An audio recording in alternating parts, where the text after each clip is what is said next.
Hey there, welcome to the channel, great to see you. Today I'm going to be looking at how to set up a Ronin S as a pan tilt head camera that you can put anywhere. You see, I've got a bit of a project that I do every few weeks where some friends and I go and shoot video at fight events. So that's Muay Thai or MMA or boxing, it could be all sorts of things.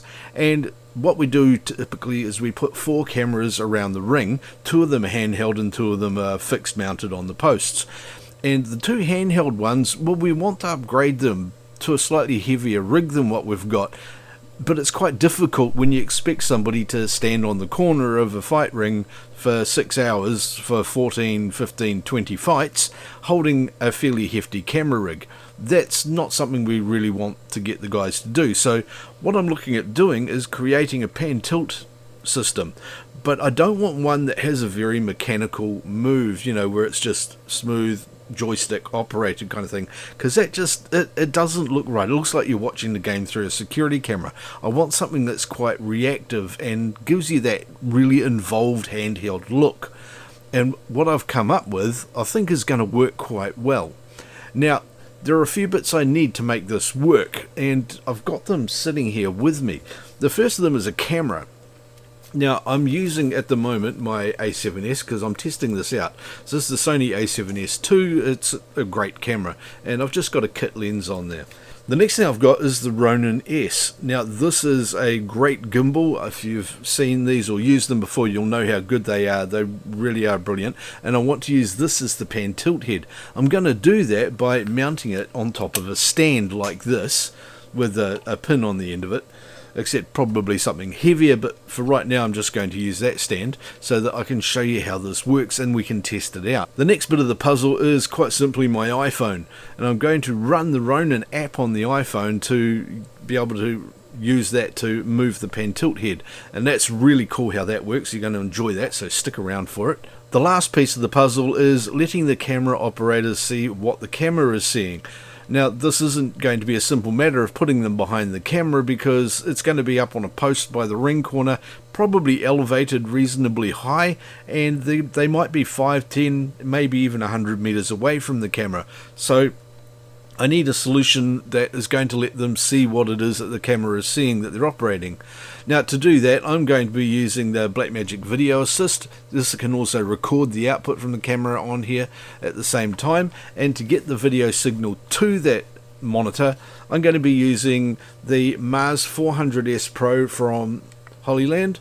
This is a great fantastic sending receiving kit, and I'm going to hook this up now as well and show you how all of that works. This thing is a brilliant kit, you're going to love it. Okay, so let's start putting all this stuff together and have a look and see how it works. So let's start with the stand here, and I've got a small spigot and a thread in the bottom of the Ronin handle. This is the Ronin battery handle, which will run the thing for a number of hours. So I'm just going to start by putting the heavy thread, the 3/4 thread, into the bottom of the handle, and put the handle into here and tighten that up. And then I'm going to take the gimbal itself, which is this here, and slot it into the top of the handle, and that just slides straight in here like that, and I can clamp that in. Now that I've got the gimbal mounted on top of the stand, my next step is to take the plate from the gimbal and mount it on bottom of the camera, which is just a matter of tightening that 1/4 inch thread at the bottom of it there into the camera. And this then slides easily into the gimbal mount here and tightens up by pushing this lever straight across. Now we just need to balance the gimbal up. As you can see, that's obviously leaning all the way off to one side. So what I'll do is I'll just loosen this plate at the back here, and I'll push that across until it's fairly much balanced up and will quite happily sit in the center. Just a little bit further over and tighten that in. The next one is this thing here. Make sure it's not facing down a bit like it is at the moment. So what I want to do is just loosen that off a little bit, and because it's pointing forward I'll just move it back a fraction, and there we go. That's now sitting fairly much in the middle and just wants to wobble around that way. The last thing to adjust is this upwards one. Obviously it's very heavy down, and I kind of want that to be able to swing more freely, so I'll move that all the way up to there.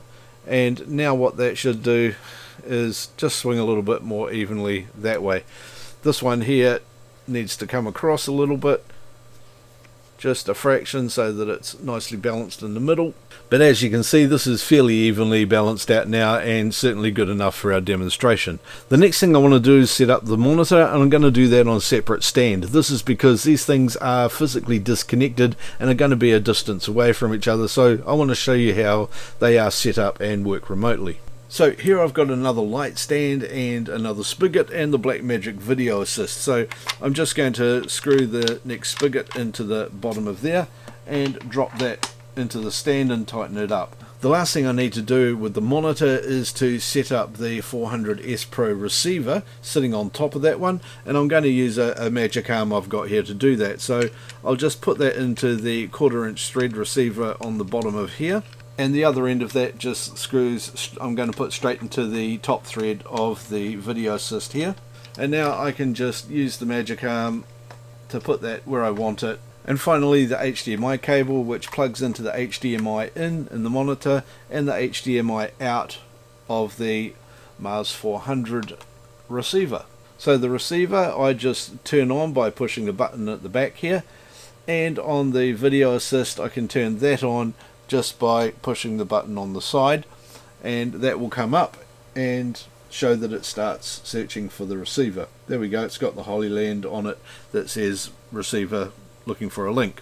And finally back to the gimbal where we want to put the transmitter on. I'm just going to use this monitor arm extension here and just screw that quickly into the side of the Ronin, and I'll take the transmitter here and I will just screw that in there as well. Once again, it's all 1/4" threads, so nice and easy. And finally a micro HDMI cable, which I'm just going to unwrap, and that goes to the HDMI in on the back of the transmitter here, and out of the HDMI out port on the side of the camera. Now there's one more cable that I need to use here, and this is the MCC, the micro camera control cable. This goes into the micro USB slot on the side of the camera, and the other end of it here goes into the micro camera control cable port on the side of the gimbal. And just like that, the camera and gimbal are all set up and ready to go. Now all I need to do is put the battery here onto the back of the transmitter like that, and push the power on button. As you can see, that comes up and these two will link together now, and a video signal should start coming through. There we go, it's acquired on channel 7. We've got a 1080p 50 signal coming through, and here it is on the monitor. Excellent, that's exactly what we want to see. Now I need to just power on the gimbal by pushing the power button on the bottom of the handle here, so these 4 lights come on and show me that I've got good power. And then also on the side of the handle I push the power button here until the 3 lights pop on up the top. Then 1 light remains on, showing me that it's in mode 1.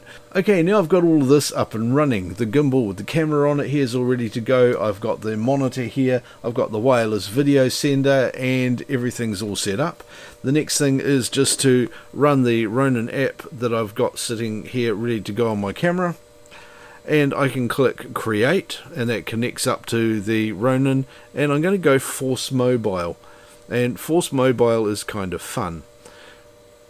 Okay, that all connects here, and I'm going to tell that to enable the Force Mobile.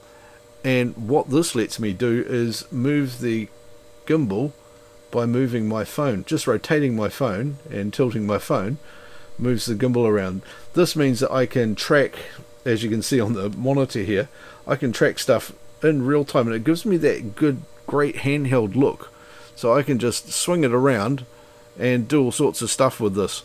I can change the pan and tilt speed, I can change the smoothness of how the camera works as well, so I can make it more or less reactive depending on my shooting style. And that's just by doing this, and I can monitor what I'm seeing remotely using that camera there. So there you go, I've got a really good fast reactive wireless pan tilt system with a great monitor that I can view anywhere. all of this is running on battery. I can run the camera on an external battery as well if I want, and write to an external hard drive even. I can record on the Blackmagic Video Assist as well as on the camera. I can also take another feed from this here out to an iPad, or I could get another receiver and plug that directly into the A10 Mini. What I'm going to be doing with my setup is having 4 of these monitors set along, because these have got HDMI pass-through, so I can take the HDMI straight out of here into the A10 Mini, and then from there I can broadcast out either directly or using something like the YOLO box to be able to do a multicast. Great system, great setup, and I'm going to have a lot of fun setting this up and using it. I'm going to do another video maybe in a couple of weeks or a few weeks when I've got all of this set up and showing you how it works in anger out in the real world. And if you want to see more about this and how it works, then click this icon down here to subscribe. There's this one up here as well where you can subscribe to the channel that's got all my fight videos in it. And don't forget to watch this video and this video too, because they're pretty awesome stuff that's going to help you out on YouTube, because YouTube picked these ones here up for you. And I'll see you in another video soon.